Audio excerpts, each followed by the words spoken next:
पत्नी से पहले पति क्यों मर जाता है? अच्छे लोगों के साथ बुरा क्यों होता है? 3 ऐसी कारणों के बारे में भी बताया गया है जिसकी वजह से पति की मृत्यु पत्नी से पहले हो जाती है। तो चलिए जानते हैं कि कौन कौन से ऐसे कारण हैं। यदि किसी घर की महिलाएं ये 3 कार्य करती हैं तो उनके पति की उम्र कम हो जाती है। इसलिए महिलाओं को हमेशा इन कार्यों को करने से बचना चाहिए। पहला, पत्नी के सामने पति की मृत्यु के 3 रहस्य बताए हैं। पहली बार कोई महिला करवा चौथ, सावित्री के लिए कोई व्रत रखती है। उपवास के दौरान यदि वो महिला गलती करती है, जैसे कि वो महिला खाना खाती है बिना किसी को बताए, तो यह बहुत बड़ा पाप बताया गया है। शास्त्रों में बताया गया है कि यदि गुप्त रूप से कोई महिला अपना व्रत तोड़ देती है तो उसका प्रभाव उसके पति के जीवन पर पड़ता है और उसके पति की उम्र कम हो जाती है। गरुड़ पुराण में यह बात एकदम स्पष्ट रूप से बताई गई है कि अगर किसी की पत्नी अपने पति की लंबी आयु के लिए व्रत रखती है, उसे कभी भी बीच में नहीं तोड़ना चाहिए।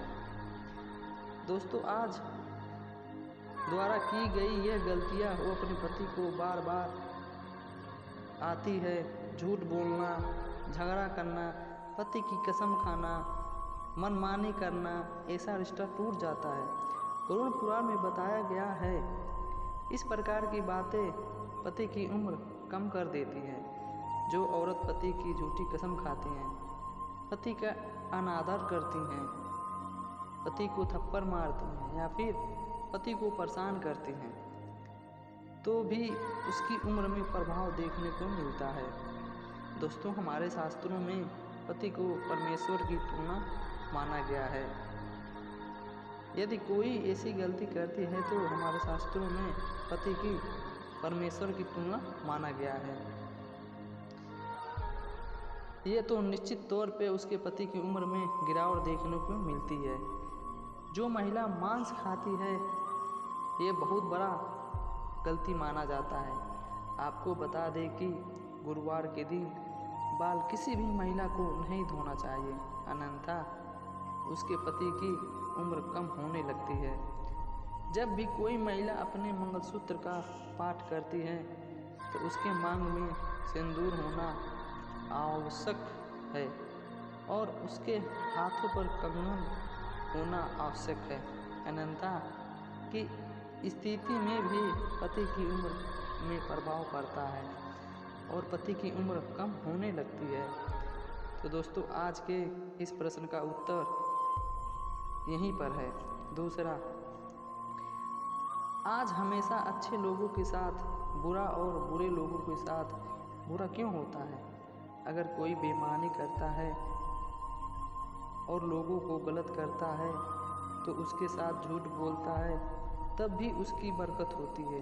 वहीं सबके साथ अच्छा करने वाला और भला सोचने वाला के साथ हमेशा बुरा ही होता है। यह एक ऐसा प्रश्न है जो हर किसी के दिल में आता है। तो आज हम आपको एक कहानी के माध्यम से इन सभी प्रश्नों का जवाब देंगे। देने की जानकारी के लिए बता दें कि इस तरह के सभी सवालों के जवाब स्वयं श्री कृष्ण ने अर्जुन को बताए हैं। एक बार अर्जुन ने भगवान श्री कृष्ण से सवाल पूछा कि हमेशा अच्छे और सच्चे लोगों के साथ ही बुरा क्यों होता है। इस पर भगवान श्री कृष्ण ने अर्जुन को इस तरह के सभी सवालों के जवाब दिए। बहुत पुराने की बात है, एक व्यापारी बहुत ही ईमानदार इंसान था और नीति का पालन करता था, भगवान की भक्ति करता था और मंदिर जाता था। इसके अलावा हर तरह के गलत कामों से, संगति से दूर रहता था। लेकिन दूसरा व्यक्ति था जो बिल्कुल विपरीत और दुष्ट प्रवृत्ति का था। वो हमेशा ही गलत काम करता था।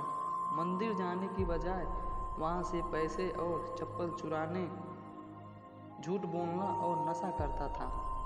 एक दिन की बात है जब बहुत तेज बारिश हो रही थी।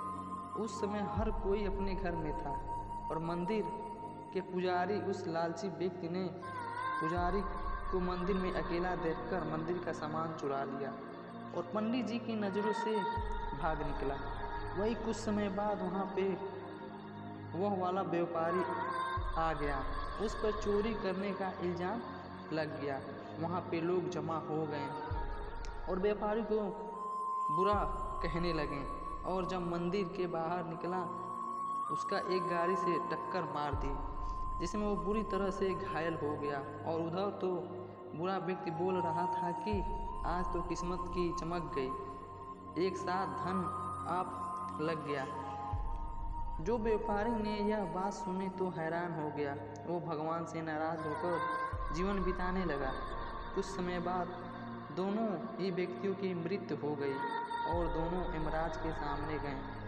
व्यापारी नाराज से हमेशा भगवान से नाराज बोला। यमराज के सामने गए व्यापारी नाराज़गी से बोला, मैं हमेशा इसके बदले में हमेशा दर्द करने वाले के साथ तो अच्छा हो रहा था। तब यमराज कहते हैं, तुम्हारी दुर्घटना घटी थी, वो पुरानी जिंदगी का आखिरी दिन था। तुम्हारे अच्छे कर्मों के कारण तुम्हारी मृत्यु एक छोटी सी चोट में बदल गई है और तुम्हें एक नया जीवन मिल गया है। छोटी सी कहानी के बाद श्री कृष्ण ने अर्जुन को बताया कि भगवान हमें किस रूप में दे रहा है समझ में नहीं आ रहा है, लेकिन अगर आप अच्छे कर्म करते हैं तो भगवान की कृपा सदैव आप पे बनी रहती है। उम्मीद करता हूँ कि ये कहानी आपको अच्छी लगी हो तो हमारे चैनल को सब्सक्राइब कीजिए, लाइक कीजिए।